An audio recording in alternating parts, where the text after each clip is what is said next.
नमस्कार। आज के वीडियो में भी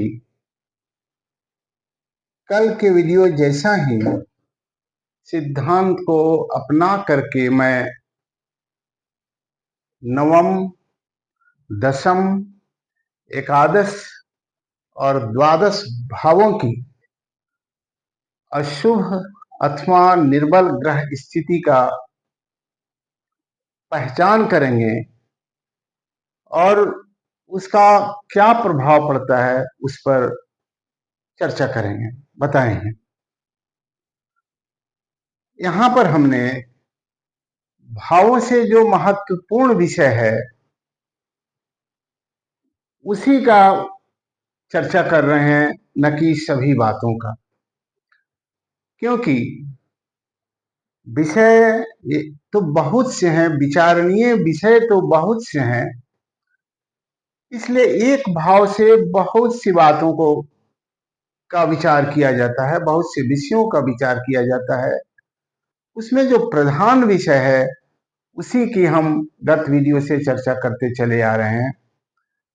भावों से विचारणीय विषयों की विस्तृत जानकारी हेतु हमें आप सबको ग्रंथों का सहारा भी लेना चाहिए, क्योंकि एक भाव से बहुत सी बातें विचारी जाती है, लेकिन प्रधान जो विषय मैं जो बोल रहा हूं वो प्रधानता उसी की होती है, उसी संदर्भ में जो बातें होती है वही उसका विस्तार रूप है। यहाँ आप देखेंगे नवम भाव का आज कब है। पहले नवम भाव को आप देखेंगे प्रस्तुत कुंडली में। नवम भाव में आप देखेंगे कन्या राशि है, शुक्र नीचस्थ है। तो यदि नवम भाव में शुक्र नीचस्थ हो गया यानी दुर्बल हो गया तो नवम भाव से विचारणीय विषयों में निर्बलता आ गई, अर्थात जातक भाग्यशाली नहीं रहा, अर्थात जातक को भाग्य का, प्रकृति का समर्थन नहीं मिल पाएगा। उदाहरण के तौर पर कोई परीक्षा की बहुत तैयारी किया, लेकिन जिस दिन परीक्षा है उसी दिन बीमार हो गया, तो इसको कहते हैं प्रकृति का सहयोग प्राप्त नहीं होना। उसी तरह से व्यवसाय किया, व्यवसाय का माल मंगाने के लिए ट्रांसपोर्ट से किया और कुछ ना कुछ गड़बड़ हो गया, तो उसी को कहते हैं कि इस भाग्य का समर्थन नहीं मिलना। दूसरी चीज, नवम भाव के निर्बल होने से जातक का जो दैनिक दिनचर्या है उसमें भी एक नियमितता नहीं रहती। कभी 9 बजे उठेगा, कभी 6 बजे उठेगा, कभी 12 बजे जगेगा। कोई दैनिक दिनचर्या व्यवस्थित नहीं होने से भी सफलता में वो बाधक बन जाता है। नवम भाव से अन्य भी बहुत से विचारणीय विषय हैं, लेकिन प्रधान जो विषय है वो यही है। ऐसे ही देखिए दसम भाव को, नवम भाव को एक बार और पॉइंट देखें। नवम भाव का अधिपति बुध जो है वो अष्टम भाव में है, तो ये स्थिति भी नवम भाव को कमजोर ही करती है, और जो बातें नवम भाव के कमजोर होने के लिए कहा गया है वो बातें बुध के अष्टम में होने पर भी लागू होती हैं।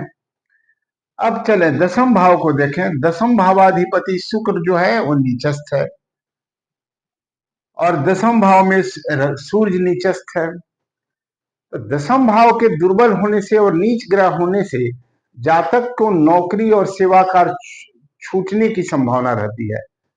समय समय पर उसकी नौकरी जो है वो छूटती रहती है, या स्वयं छोड़ दे या उसको उस कंपनी से या जहां भी काम करता है वहां से उसको ट्रांसफर कर दिया जाए, निकाल दिया जाए।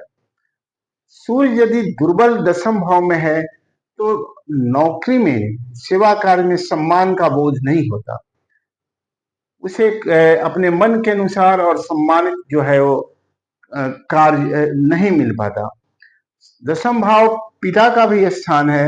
यदि सूर्य वहां दुर्बल है तो पिता से भी वैचारिक मतभेद बना रहता है और पितृसुख की कमी रहती है।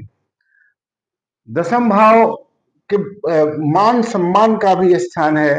इस भाव को निर्बल होने से व्यक्ति को सम्मान का बोध नहीं होता, उसे हर जगह ऐसा दिखता है कि कहीं न कहीं से मेरा अपमान ही किया जा रहा है। दसम भावाधिपति शुक्र नीचस्थ होने से है और सूर्य भी दसम भाव में नीचस्थ है, इसलिए इस तरह का हुआ। दसम भाव में एक तरफ राहु आगे बैठा है और दूसरे तरफ दुर्बल शुक्र नीचे है। ये भी यदि स्थिति दसम भाव की हो तो उपरोक्त फल की ही प्राप्ति होती है। यानी आप अभी ये जान रहे हैं कि भाव की सबलता में क्या होता है, जो गत वीडियो में आप देखेंगे, और भाव की निर्बलता में क्या होता है। अब विचार करते हैं एकादश भाव का। इस कुंडली में आप देखें एकादश भाव में बृहस्पति नीचस्थ है। एकादश भाव लाभ का है, इनकम का है। एकादश भाव में गुरु के निर्बल होने से लाभ जो है, इनकम जो है, वो अचानक ही रुक जाता है। कमा रहे हैं अचानक ही रुक गया। कुछ समय तक एक गैप हो गया, इनकम में कठिनाई उत्पन्न हो गई। कहीं पैसे लगाए, पैसे डूब गया। ये नीचस्थ गुरु को इनकम लाभ भाव में रहने के प्रभाव से होता है। बहुत उम्र बीत गया लेकिन सोर्स ऑफ इनकम कुछ धनोपार्जन का कोई स्रोत नहीं बन पाया। ये भी एकादश भाव की दुर्बलता से ये स्थिति पैदा होती है। केवल धन का ही नहीं, विभिन्न प्रकार का सहयोग और अन्य लाभ भी दुर्बल हो जाते हैं एकादश भाव की दुर्बलता के वजह से। एकादश भावाधिपति जो देखेंगे, ये एकादश भावाधिपति जो शनि है, वो जो है वो छठे भाव में है। एकादश भावाधिपति यदि 6, 8, 12 भाव में हो तो भी भाव की दुर्बलता करता है। तो ऐसी स्थिति में जो इनकम का जो माध्यम होता है वो आनंददायक नहीं होता। पैसे तो कमा रहे हैं लेकिन वो काम कर रहे हैं जो पसंद नहीं है। लेकिन पैसे आ रहे हैं, थोड़ा सा तो आ रहे हैं, लेकिन मैं वो काम कर रहा हूँ जो मुझे पसंद नहीं है। तो काम के दौरान आदमी अप्रसन्न रहता है और या कठिनता रहता है, बहुत सारी प्रतिस्पर्धा रहता है उस काम में, तब वो धनोपार्जन करता है। अगर एकादश भाव जो है वो सबल नहीं है तब तो ये स्थिति रहती है एकादश भाव की दुर्बलता में। अब आप द्वादश भाव देखेंगे। द्वादश भाव में सूर्य बैठा है। सूर्य भी एक क्रूर ग्रह है और द्वादश भाव पर शनि की अपने भाव को देख रहा है, दृष्टि है, पीछे गुरु है। अगर द्वादश भाव दुर्बल हो तो व्यक्ति का बहुत सारा धन ऐसी जगह खर्च हो जाता है जहां से दिखता नहीं कि हमने खर्च किया। कोई उद्देश्यपूर्ण कार्यों के लिए खर्च नहीं होता, अचानक कुछ ना कुछ खर्च हो। तबीयत खराब हो गई, धन खर्च हो गया। कहीं फंस गए, धन खर्च हो गया। अपव्यय अधिक हो जाता है। एक धन खर्च करके कुछ किया जाए ऐसा नहीं हो पाता। तथा दैनिक दिनचर्या, रहने का, सहने का, खाने का, इस सब में भी थोड़ी कठिनता उत्पन्न होती है। ये द्वादश भाव में सूर्य के रहने से ये स्थिति होती है।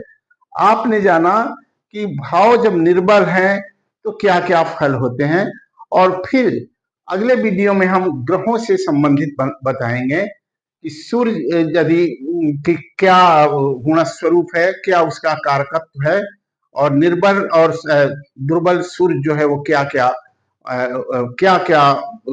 देता है और क्या क्या उसका प्रयोजन है।